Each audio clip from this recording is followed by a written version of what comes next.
앞서 보신 것처럼 대전은 광역철도망 사업의 최대 수혜 지역으로 꼽히고 특히 도심의 교통망인 트램까지 속도를 내고 있습니다. 오늘 허태정 대전시장 모시고 현안에 대해서 자세한 이야기 들어보겠습니다. 어서 오십시오, 시장님. 예, 반갑습니다. 네, 민선 7기 반환점을 돌았다고 소식을 전해드린 지 엊그제 같은데 벌써 1년여 시간이 더 지났습니다. 그러네요. 지난 1년 어떤 일에 주력하셨습니까? 가장 큰 성과와 보람이라고 한다면 대전이 혁신도시로 지정이 되고 도심융합특구로 지정이 되면서 대전역을 중심으로 해서 원도심이 새롭게 도약할 수 있는 기반을 마련한 것이 무엇보다도 큰 성과고 자부심을 느끼는 한 해이기도 합니다.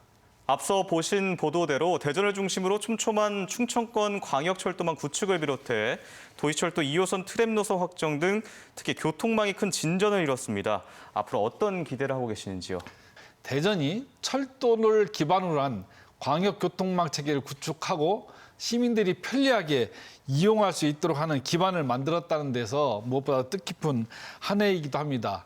이것을 기반으로 해서 도시철도 1호선 그리고 도시철도 2호선 광역철도망 이를 연계해서 대전을 중심으로 대전, 세종, 충남북이 그런 메가시티를 구성하는 그런 교통망 구축을 할 수 있도록 총력을 다해 나가도록 하겠습니다.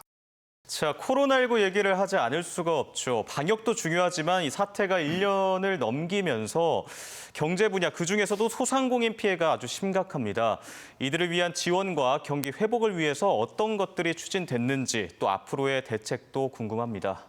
4차 재난지원금을 지급했는데 아직까지도 우리 서민 경제, 특히 소상공인들의 경제는 굉장히 어려운 상황입니다. 시민들께서 온통대전을 많이 이용하셔서 지역 골목 경제에도 도움이 되고 또 어려운 이웃들과 함께하는 그런 지역사회 선순환 경제에도 큰 보탬이 되고 있습니다.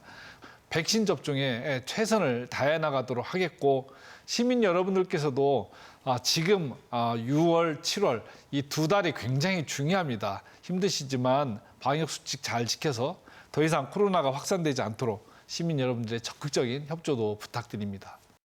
지난해 혁신도시 지정이라는 큰 산을 넘어섰습니다. 하지만 중소벤처기업부가 세종시로 가고 공공기관 유치는 여전히 부족하다는 평가가 나오는데요. 어떤 보관이 있을까요?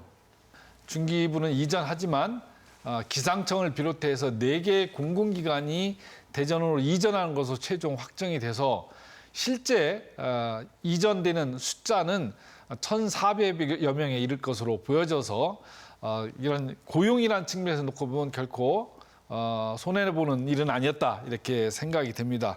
앞으로 더 많은 기업들이 혁신도시화로 이전할 수 있도록 정부와 긴밀히 협력해 나가겠다는 말씀도 더불어 드립니다. 최근 K바이오 랩허브 공모의 경우에 대전이 처음 제안했던 사업인데 현재 인천 등 전국 지자체와 경쟁에 놓여 있는 상황이고요. 옛 향나무 사건처럼 이 정부와의 소통 문제가 불거지기도 했습니다. 이 일각에서는 대전시의 행정력과 정치력이 약한 게 아니냐 이런 우려도 나오는데 이 점에 대해서 어떻게 보십니까? 아이디어를 제공했다고 해서 모든 기득권을 다 보장받을 수 있는 건 아니기 때문에 공정하게 당당하게 경쟁해서 대전으로 유치하도록 하겠습니다. K바이오랩 허브는 지금 12개 시도가 공모에 나섰는데요. 벤처 생태계가 잘 갖춰져 있는 대전이야말로 최고의 적지입니다. 그래서 기본 계획을 갖고 정부를 설득하고 해서 대전으로 유치하도록 하겠다는 말씀을 드리고요. 네, 지금까지 허태정 대전시장님과 민선 7기 3년을 돌아봤습니다. 시장님 말씀 감사합니다. 네, 감사합니다.